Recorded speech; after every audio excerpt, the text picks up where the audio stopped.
আসসালামু আলাইকুম রহমতুল্লাহি ওবরকাতুহু। সম্মানিত দর্শক, দিন যত যাচ্ছে তত আওয়ামী লীগ এবং বিএনপি কাছাকাছি আসছে। প্রেমের জন্য নয়, বিরোধিতার জন্য, প্রতিযোগিতার জন্য। রাজনীতির ময়দানে গত ২ বছর ধরে আওয়ামী লীগের পতনের পরে আওয়ামী লীগকে বাধা দেওয়ার জন্য মূলত যুগপৎভাবে বিভিন্ন শ্রেণী সম্প্রদায় ব্যক্তি কাজ করেছে।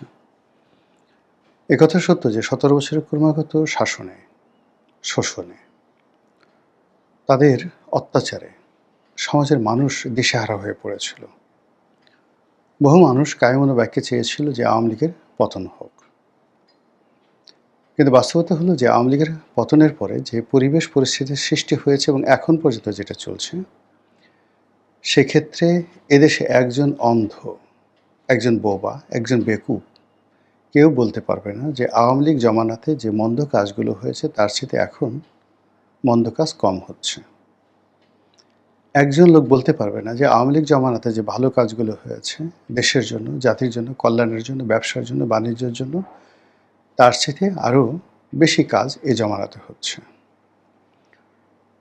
আমরা ডক্টর মোহাম্মদ ইউনূসের জমানাতে দেখেছি যে এক রাশ কথার ফুলঝুরি। তিনি কেবল কথা বলেই চলেছেন। কেউ শুনুক বা না শুনুক তিনি বলবেনই।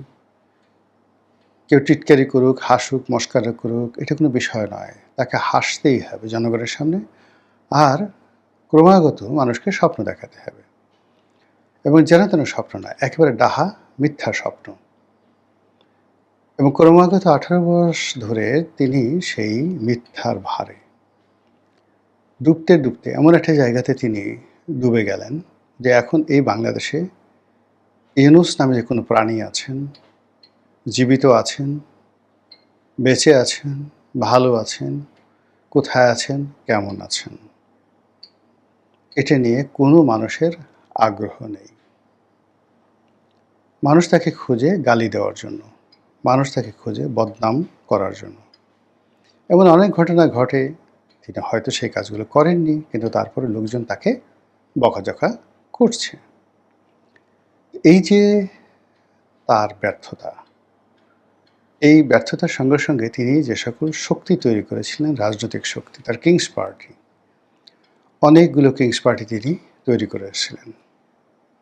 তার মধ্যে শুধু এনসিপিকে আমরা এখন একটা বাস্তব অবস্থায় দেখতে পেরেছি, কিন্তু এনসিপির বাইরে আরও প্রায় ৩০-৩৫টি বা ৪০টির মতো কিংস পার্টি তৈরি হয়েছিল। তো সেই কিংস পার্টির মাধ্যমে একটি নির্বাচন বা একটি সাজানো নির্বাচন, সেই নির্বাচনের মাধ্যমে একটি সংসদ, সেই সংসদের মাধ্যমে একজন প্রধানমন্ত্রী অথবা রাষ্ট্রপতি, হোয়াট এভার মেবি, তার যে মাস্টার প্ল্যান ছিল ডক্টর মোহাম্মদ ইউনূসের, এটি মুখ থুবড়ে পড়েছে। তো ইউনূস জমানাতে যেটি হলো, প্রথমত আওয়ামী লীগের যারা লোকজন তারা মোরালি দুর্বল হয়ে পড়েছিল, যেটি এই গত 2 বছরের মাথায় বুমেরাং হয়েছে। তারা সেটাকে সেই দুর্বলতাটাকে তারা শক্তি হিসেবে, পুঁজি হিসেবে তারা সেটাকে এখন বিনিয়োগ করতে যাচ্ছে রাজনীতির ময়দানে। খুবই জটিল একটা বিষয়। এটা কী করে সম্ভব? প্রথমত হলো যে আওয়ামী লীগ জমানাতে তারা বারবার মনে করতো যে বোধহয় তারা মন্দ কাজ করেছে। 2014 সনের কাজটি ঠিক হয়নি, 19-এ আরও ঠিক হয়নি, 18-তে, 24-এ তো একেবারেই ঠিক হয়নি। আর এই কারণেই আসলে আল্লাহর অভিশাপ নাজিল হয়েছে এবং সেই সমন্বয়কদের হাতে, কোটা বিরোধীদের হাতে আওয়ামী লীগ সরকারের পতন হয়েছে। এরকম নীতি কথা আওয়ামী লীগের অনেকে বলতো।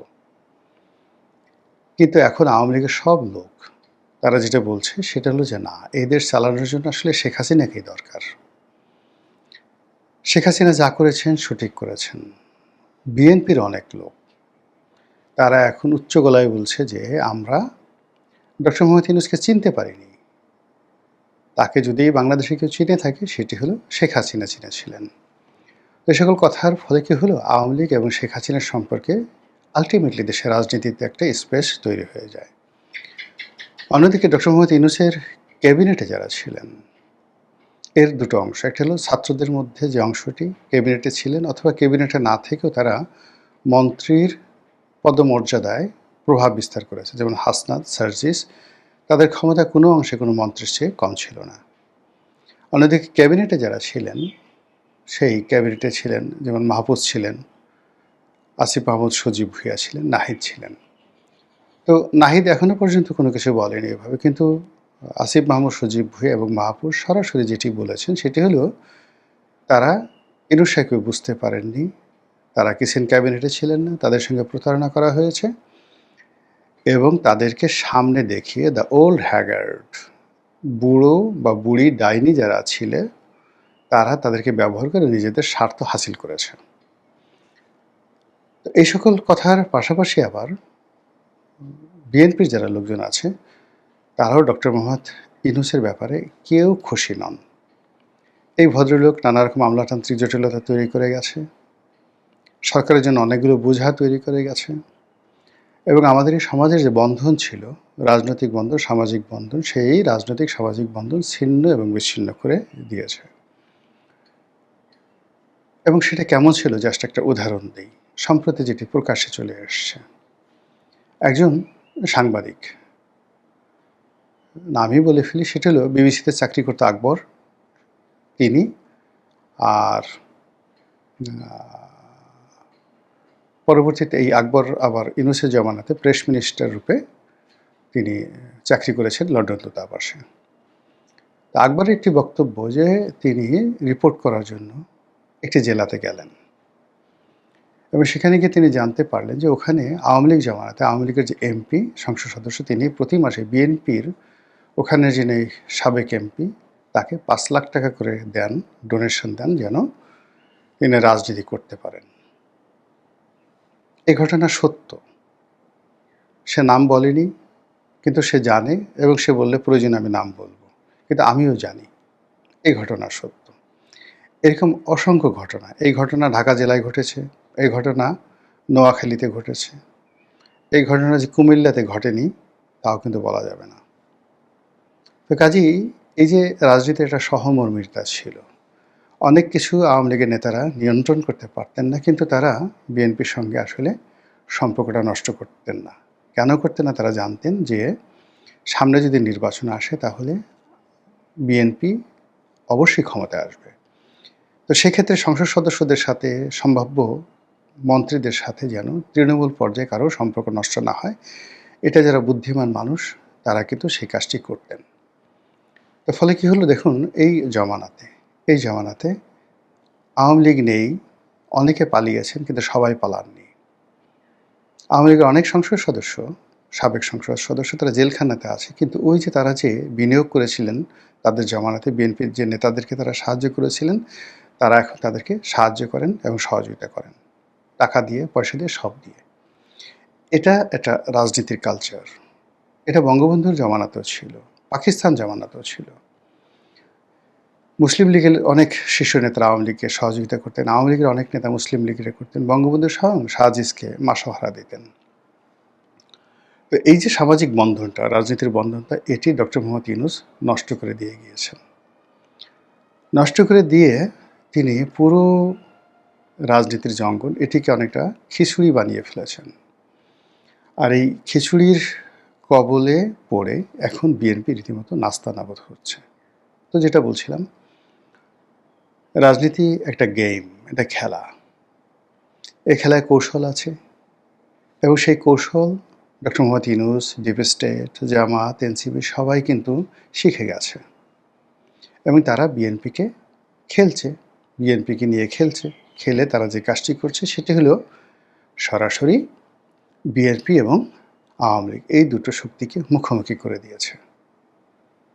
এবং মাত্র 2 বছরের মাথায় আমি যেটা বললাম, যখন প্রথমত এনসিপির একটা নবম শ্রেণীতে পড়ে, দশম শ্রেণীতে পড়ে, এরকম 4-5 জন ছেলে মেয়ে, ইন্টারমিডিয়েট পড়ে এমন 3-4 জন ছেলে মেয়ে, তারা যখন দিদারসে মাশরাফি বিন মুর্তজার মতো মানুষকে মাফ করতো, তারা যখন সাবের হোসেন চৌধুরীর মতো মানুষের সঙ্গে মাফ করতো, তখন প্রশাসন নীরবে থাকতো এবং আওয়ামী লীগের লোকজন সামনে এগিয়ে আসার সাহস দেখাতো না। তাদের একটা মোরাল দুর্বলতা ছিল যে আমরা আসলে সত্যিই অন্যায় করেছি।